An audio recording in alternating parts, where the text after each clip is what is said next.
Bonjour tout le monde, j'espère que vous allez bien, que vous ayez la paix, que vous avez la pêche, que vous êtes prêts à continuer à travailler de ce mode pour un petit moment. Aujourd'hui, on va commencer un nouveau chapitre qui appartient au dossier 6,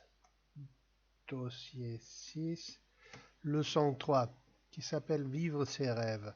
Vous allez voir, c'est une activité j'espère qu'elle vous fera plaisir. C'est dans le livre à la page 116, on va lire l'activité numéro 1. Ce serait pour parler que je peux vous donner quelques instructions, quelques suggestions, quelques idées. Ensuite, à partir de ce que vous avez réfléchi dans l'activité numéro 1, on va faire une activité d'écoute. Je vous le passe. Vous pouvez consulter les transcriptions à la fin du livre, mais ce n'est pas tout à fait nécessaire.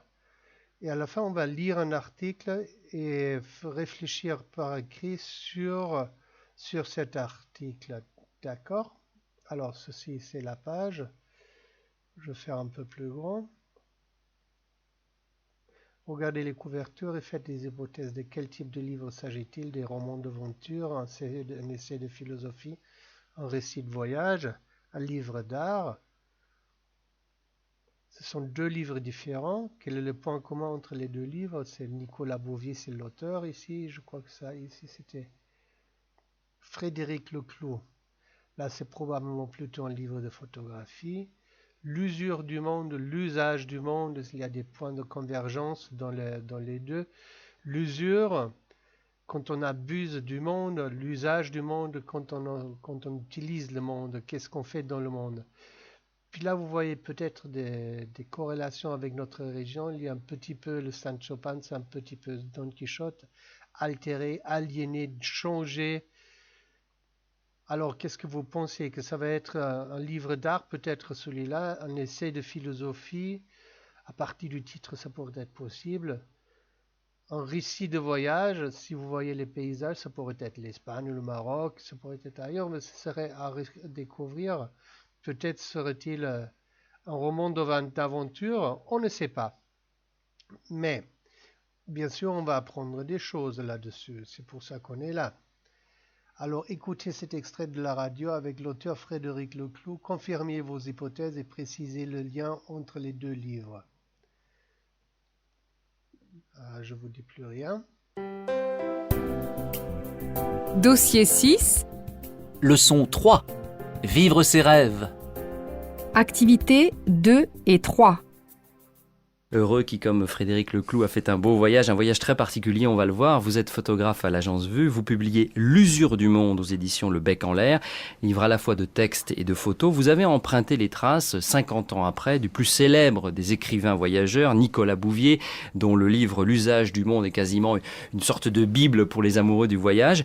Il avait quitté la Suisse à bord d'une petite Fiat en direction l'Inde, et vous avez suivi exactement le même parcours, 50 ans après, enfin peu ou prou, pendant plus d'un an, jusqu'au Pakistan, en Afghanistan. Ça va être un peu bizarre d'emprunter les traces de quelqu'un comme ça, non? C'est une démarche très particulière.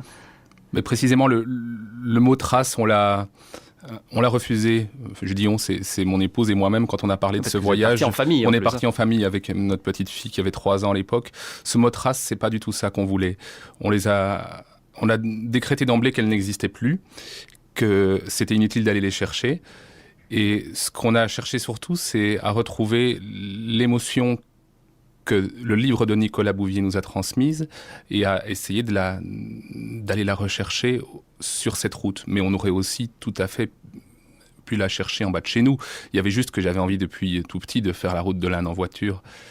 Alors l'émotion, elle passe aussi par la découverte de lieux, par exemple. Des lieux qui souvent ont changé, évidemment, radicalement à l'espace de 50 ans. Vous relisez Nicolas Bouvier d'un côté, puis de l'autre côté, vous découvrez les lieux, ils ont beaucoup changé. Ils ont beaucoup changé, ils se sont usés de partout. Ce sont tous des pays qui ont connu la guerre de façon plus ou moins violente. Tout ça a ravagé toutes ces contrées et a fait que notre idée de titre d'usure du monde a été validée malheureusement en fait. C'est une façon de voyager où les rencontres sont essentielles. Ce qui est essentiel, c'est ça. Ce qui est essentiel, c'est les rencontres, bien sûr. Ce qui nous intéressait, c'était de rencontrer des gens et de passer du temps avec eux. C'est ça le voyage, hein. C'est de se donner le temps de la rencontre, c'est tout. Voilà, je suppose que vous allez devoir réécouter le texte à nouveau. On va jeter un petit coup d'œil. Confirmez vos hypothèses et précisez le lien entre les deux livres. Bien sûr qu'il y a plusieurs choses, beaucoup de choses à relire dans le détail, mais l'essentiel, si on parle de concept de voyage, ceci c'est un photographe, Frédéric Leclou, qui a refait le voyage. Il a parcouru le même chemin, le même voyage avec sa famille que Nicolas Bouvier avait fait 50 ans avant. C'est-à-dire que c'est un livre, un bouquin de voyage assez important, assez marqué, a marqué une société, une époque. Alors ce monsieur Leclou a voulu pas reprendre les traces, puisqu'il suppose que les traces avaient déjà disparu, mais il voulait refaire le voyage dans un concept de voyage qui était propre à lui, qui est très propre. C'est là où il y a l'intérêt de l'écoute. Vous pouvez très bien reprendre la transcription. Avec la transcription même, il y a toujours des choses qu'on pourrait discuter, ce qui serait bien qu'on pourrait le faire en classe. Alors quel était l'objectif de Frédéric Leclou faisant ce voyage? Il faut chercher par le fait le lien avec l'autre livre de Nicolas Bouvier, ce qui est son concept de voyage. Quelle est l'explication du titre de son livre L'usure du monde? Il y a quelque chose, ça s'explique un petit peu par les pays où il trace le voyage de Nicolas Bouvier, le sien, ou le leur, puisque c'était avec sa famille, puisque c'était tous des pays qui étaient en guerre et en conflit. On voit ce que le monde a fait de ces pays. Alors de là, l'usure du monde.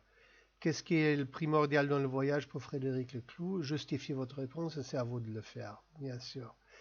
À partir de là, on va reprendre, vous avez assez compris si vous avez fait la lecture, la réécoute de ce texte. On a de quoi faire l'activité 4. Lisez cet article, observez la photo. Dites qui a pris la photo et pourquoi. Justifiez avec un passage de l'article. Ça, c'est votre tâche pour le prochain jour. Vous écrivez quelques lignes et vous répondez à cette question par écrit. Je vous lis le texte, le mieux que je saurai. Et après, on va laisser la chose ici pour aujourd'hui. Vous avez assez de choses à faire avec la lecture et l'écoute des deux textes. De l'usage du monde à l'usure du monde. C'est grâce à l'usage du monde que le photographe Frédéric Leclou a décidé de prendre la route 50 ans après Nicolas Bouvier pour effectuer approximativement le même parcours. C'est grâce à ce voyage que nous avons le bonheur de découvrir l'usure du monde. Pendant un an, il a cherché avec ses faux à capter l'esprit de son illustre prédécesseur. Comme la longue flânerie de Nicolas Bouvier s'était achevée à la passe de Khyber, à la frontière pakistano-afghane, le photographe y a également terminé son périple. C'est pourquoi il a photographié à cet endroit précis son exemple l'usé des livres, puisqu'il l'a laissé symboliquement sur la place dans le poussière. Ce grand voyage, c'est la réalisation d'un rêve d'enfance, car, tout petit, il voulait déjà partir en Inde en voiture. À la lecture de l'ouvrage de Nicolas Bouvier, ce rêve a ressurgi et il est devenu une véritable obsession. Il a décidé de vivre la même aventure autour d'un projet photographique. Son objectif était faire un voyage pour le voyage. C'est pour ce qu'il est, de prendre son temps, le temps du monde des gens. Il a donc privilégié les rencontres et les contacts humains. D'où les nombreux portraits de ce livre, dans le livre, pardon. Loin d'être une copie modernisée du chef-d'œuvre de Nicolas Bouvier, l'usure du monde retrouve la poésie et le sens de la lenteur du célèbre voyageur, mais l'auteur révèle aussi des dégâts du monde. Voilà, vous avez pratiquement toutes les réponses ici dans le texte. Je vous invite à faire l'activité par écrit, me l'envoyer, ça serait toujours très bien. J'espère que ça vous a plu, que ça vous apporte quelque chose au titre personnel. Ça apporte toute une vision très française, très francophone de voyager dans le monde, de s'acquérir du monde et de se donner au monde, d'emporter quelque chose du monde, de faire des voyages. J'espère que ça vous a plu en global pour aujourd'hui. Je vous laisse jusqu'à demain. Je vous souhaite une très bonne journée. Restez en bonne santé. Passez le bonjour à vos familles. Au revoir.